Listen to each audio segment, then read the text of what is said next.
é quase real, mas não é real. Aí ele meio que rejeita. E ainda aí tem aquela também a indução a identificar padrões que não existem, que é a pareidolia, né? Que é quando você olha a nuvem e fala lá, igualzinho elefante. Você começa a enxergar... Ou no box do banheiro você fica vendo o rosto. Exato. Meu pai é direto, ele faz isso também. Eu como sou desenhista... Então, você desiste. Meu pai originalmente é fotógrafo, então, né? a gente é mais treinado para achar padrões Ele olha a árvore e rosto. fala, parece um leão, não sei o quê. No box ele fala, tem um leãozinho. Ou no ladrilho, né? Ladrilho, no azulejozinho. Total. Então, a gente parece que tem uma proteção contra esse sistema de engano, né, do narcisista, porque o narcisista é um verdadeiro manipulador, né? E aí é muito interessante, né, porque alguém fala assim, você acha que a figura tal é narcisista? Você fala, depende, qual tipo de narcisista?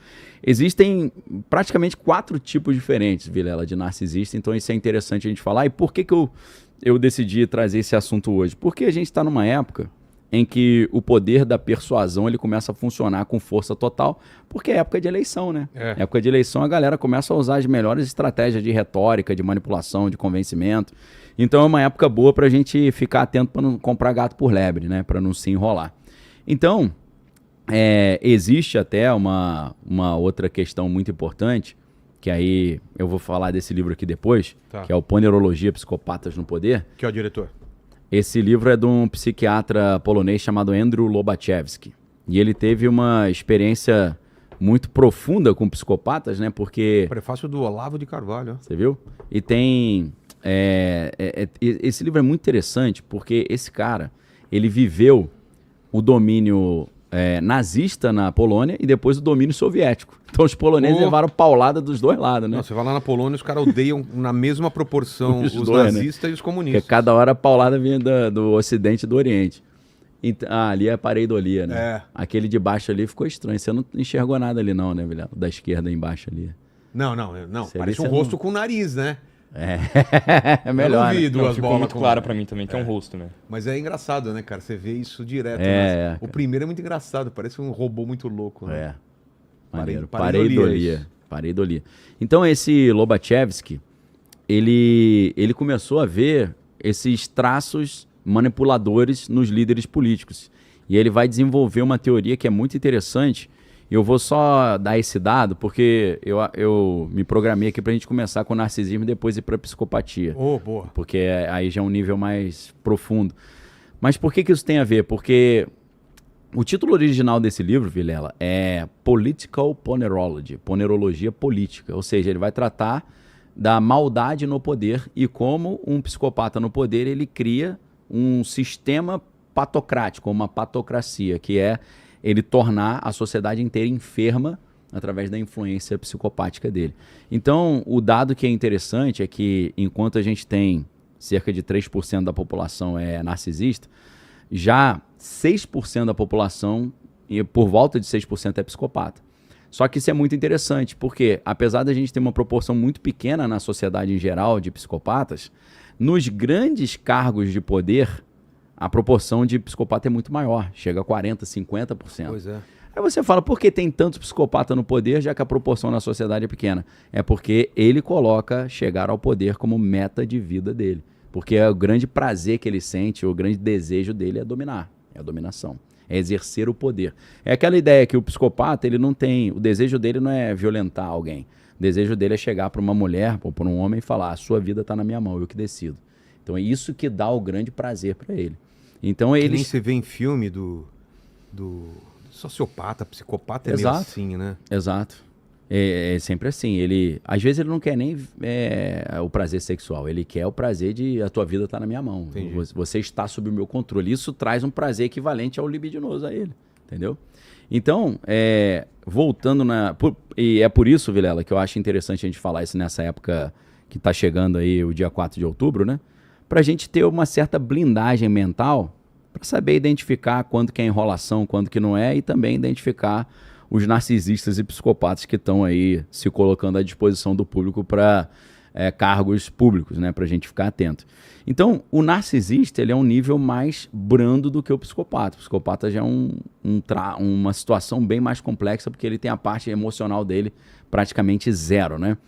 Com relação ao narcisista, é muito legal a gente separar os 4 tipos, né? Existem 4 tipos de narcisista. O grandioso, o vulnerável, o maligno, e o comunal.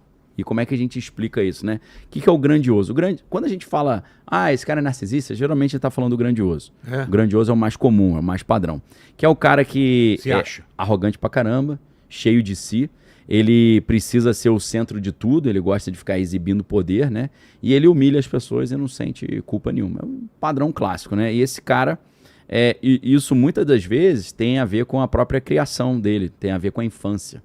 Às vezes na infância a criança chega num momento que por algum trauma ou alguma questão de ser uma humilhação pública ou algum evento traumático, ele começa a se achar um lixo.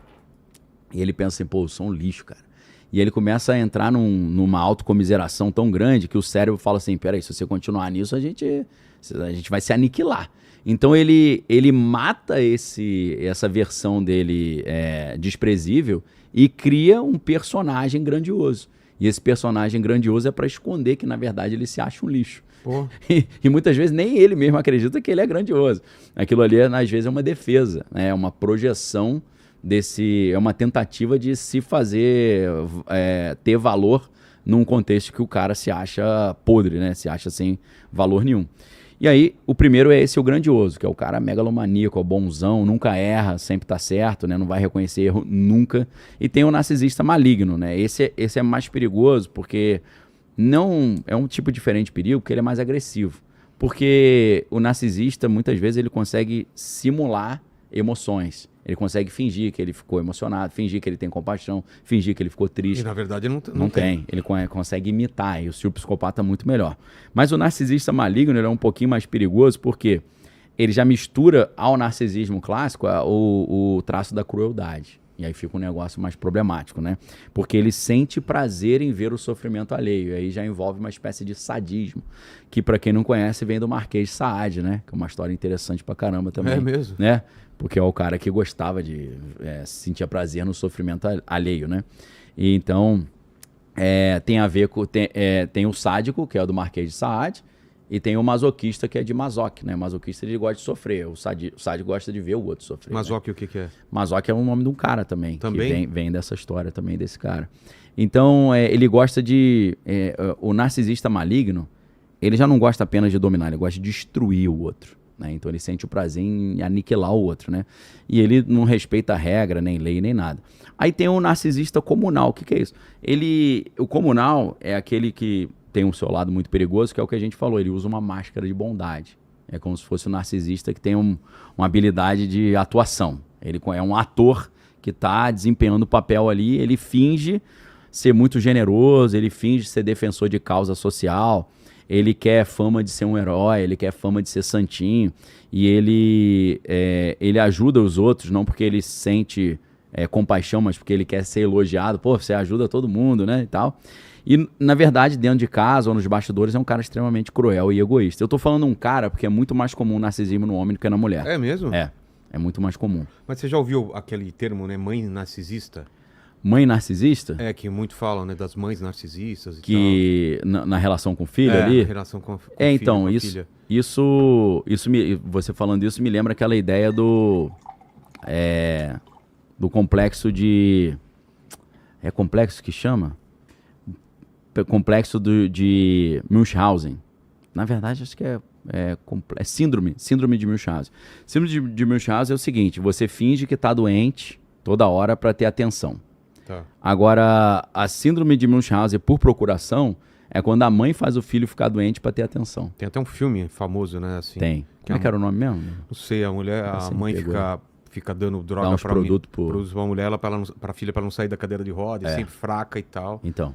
Pra poder cuidar. Síndrome de Munchausen. Munchausen. Transtorno... Do barão de Munchausen. Uma condição psiquiátrica em que a pessoa finge, exagera ou provoca intencionalmente sintomas de doenças em si mesma.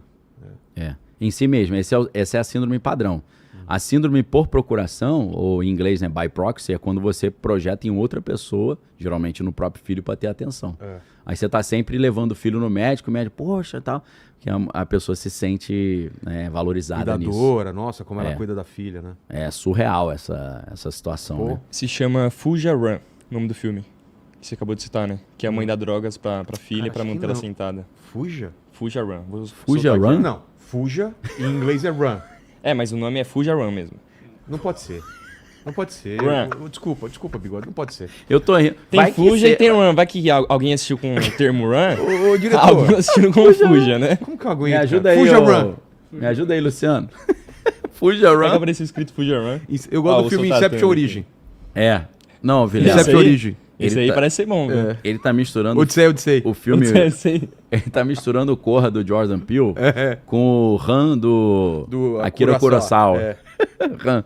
Tá Que- bom. o Han, Coloca eu o acho. pôster depois. Eu acho que é uma adaptação do Rei Lear, ou do irmão Karamazov, um negócio assim. alguma coisa assim. Quer dizer, adaptação mesmo. eu acho que Rei Lear, que é do Shakespeare, aí Dostoiévski tem os irmãos Karamazov e o Han é a versão... Olha lá, Run. É isso daí mesmo, cara, esse filme. É só Run, né, pô? É. É ou Run ou Fuja, né, pô? Fuja Run. Não, Fica ele mais fácil ele de é achar, narcisista, cara. Não pode... Não erra. Não erra. É infalível. Infalível.